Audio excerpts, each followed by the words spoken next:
Welcome and welcome back, everybody, to the OK Grognarn Show. Today is Wednesday, April 16th, 2025. It's just after 10 a.m. Central in beautiful Lake Geneva, Wisconsin. And what's going on today? Today we're going to take a look at the first edition Advanced Dungeons & Dragons Player's Handbook and Dungeon Master's Guide sections on Paladin's Warhorse.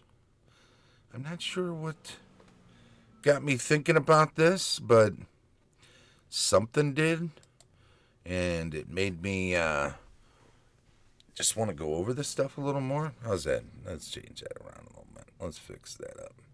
Let's make that look like there we go. That's a little better. So let's start with the Player's Handbook, because that's the goods, right? Which one is that this one? Yeah, it's just a little section. It's under the Paladin, and it goes a little something like this. Law and good deeds are the meat and drink of paladins if they ever knowingly perform an evil act. Okay, now that's more about them in particular, and I added this in. Number 8's the really pertinent section, but let's go on.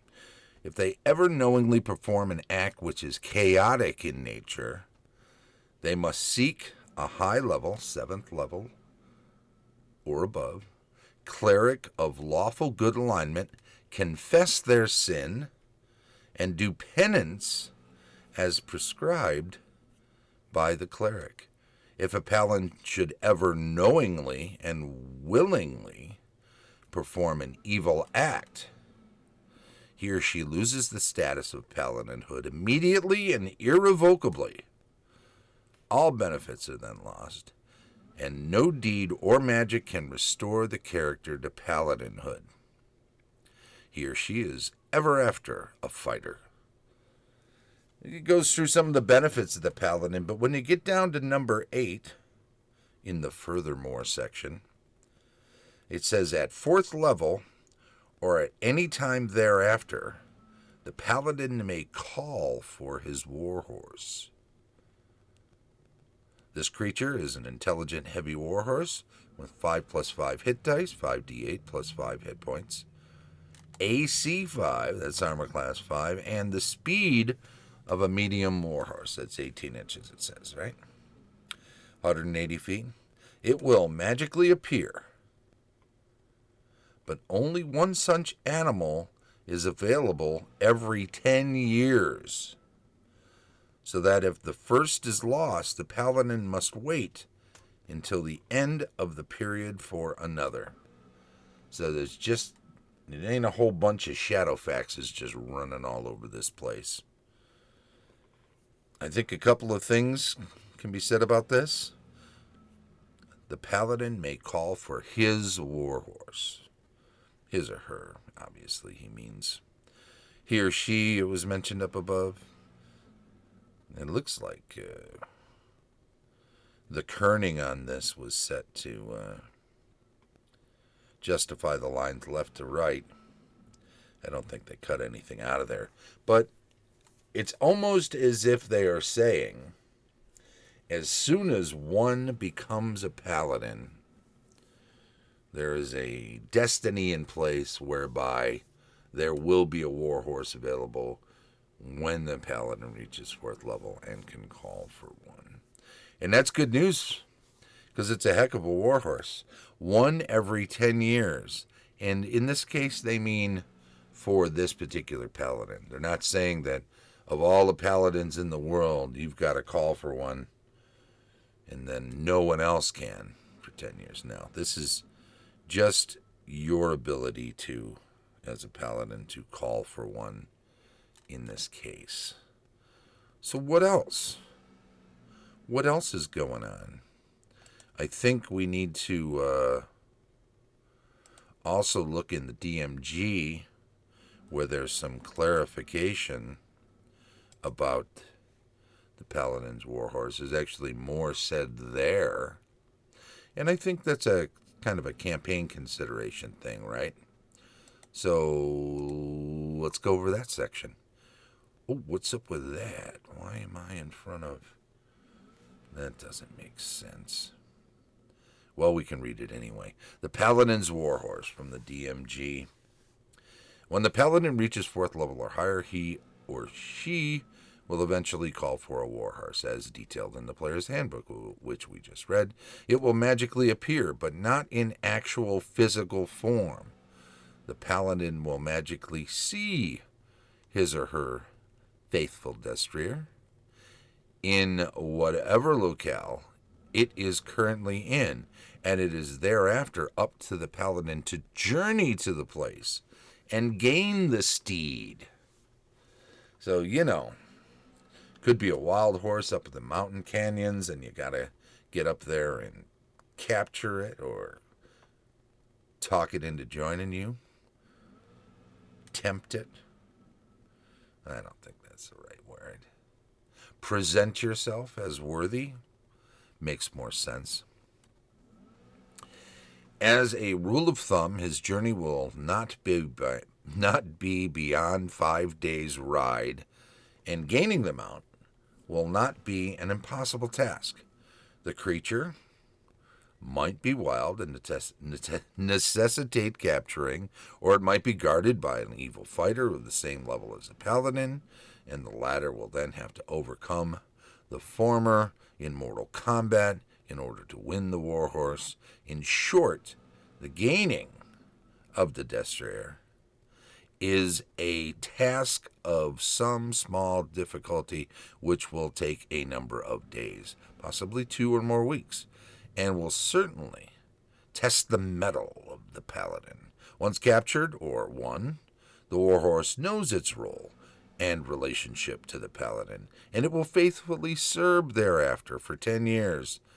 Thereafter, the Paladin must seek another mount, as the former one will be too old to be useful. I know that feeling. What else we got there? Oh, I see. The intelligence of a Paladin's Warhorse is 5 to 7 points. So animal intelligence being 3, I think, on average. The number of hit points per hit die of the steed will never be fewer than 50% of the level of the Paladin. A 4th level Paladin, i.e. a 4th level Paladin, means the Warhorse he or she gains will have at least 2 hit points per hit die, excluding the additional bonus of +5. You'll get the additional bonus, but it isn't limited to that restriction.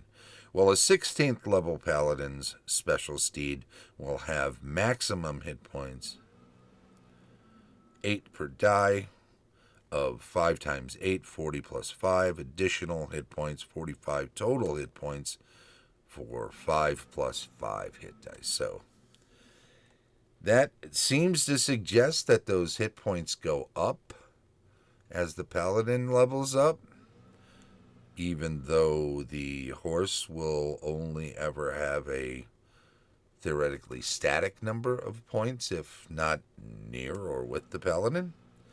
But I imagine if the Paladin bestows that bonus, that advantage in hit dice and hit points, rather, then if the horse is lost or gone, I don't think it loses those. So there's that. If the character loses Paladinhood for any reason, there will be an immutable enmity between the character and the mount, and the former will not be able to ride the latter, while the steed will escape at first opportunity. You might wind up being that fighter that's captured a Paladin mount, and some other Paladin will come fight you for it. Maybe that's an in-game thing to do. In any event, that is the sections on a Paladin's Warhorse. They're pretty clear, but there's a few little details in there that might have needed some clarification, so we took care of that, didn't we? In any event, this would be a short one. Oh, I should say a couple of things. We played the first session of the restarted campaign that we had left wanting last year and played at 330 Center Street. I'll bring some updates to that game as it gets going. There was a lot of admin last night, catching everybody back up, remember everything that happened in the campaign earlier on, other things that the characters at the 8th and 9th, I think there's one 7th level, characters would know at this point, getting a wider world view. I have my homework cut out for me as the DM, bringing some stuff together for them. Also, I grabbed a copy of this, Edgar Rice Burroughs' The Outlaw of Torn. I was unaware of this. It is a historical novel by ERB, originally published as a 5-part series in the News Story magazine from January to May in 1914. First published in book form in 1927. It was Burroughs' second novel, his first being the science fiction work, A Princess of Mars, his third being Tarzan of the Apes, so it falls right into that. Anyway, this is interesting because, I mean, literally with print on demand, you can tell when somebody orders something and it'll add in when. Moni, Illinois. I had some friends from Moni way back in school. April 11th, 2025 was when this was put together, printed. So print on demand, baby. But it's something I was not even familiar with, so I want to check that out as part of my ongoing Appendix N stuff.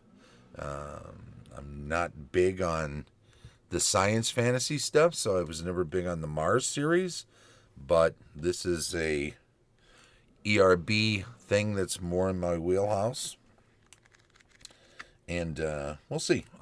We'll talk more about it in another video. And we will have more updates from the campaign as it progresses through the summer and more happens there. Fun little thing, Vince loves drawing from a deck of many things. It happened once at a GaryCon game. He was playing at my table. And then when the opportunity arose for him to do it again last night, He did better this time. Maybe. I don't know. We'll see. He's got a number of things in the offing that could be fun, but we will see how the campaign progresses from here. Good times. I'll share some pictures, so check out my socials. You'll find a number of things there. We're pushing the limit on the time here. Let's call it. Thank you very much for checking out the Player's Handbook and Dungeon Master's Guide, First Edition, Advanced Dungeons & Dragons sections on a Paladin's Warhorse. It's greatly appreciated. Don't forget that the show streams live on Twitch each Wednesday at 10 a.m. Central, and it's archived on YouTube. Like, subscribe, follow, all of that fun stuff for First Edition such and such. And then, of course, do me the favor and support the channel, even at the free level, by becoming a Patreon supporter. Join such illustrious people. There's a free level.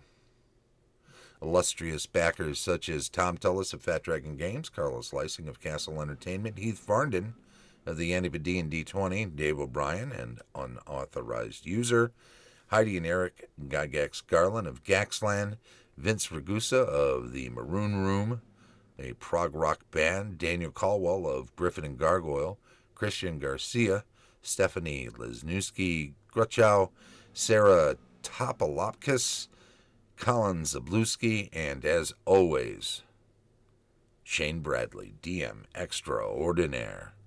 This has been the OK Grognard Show from beautiful Lake Geneva, Wisconsin. Thank you, and bye-bye.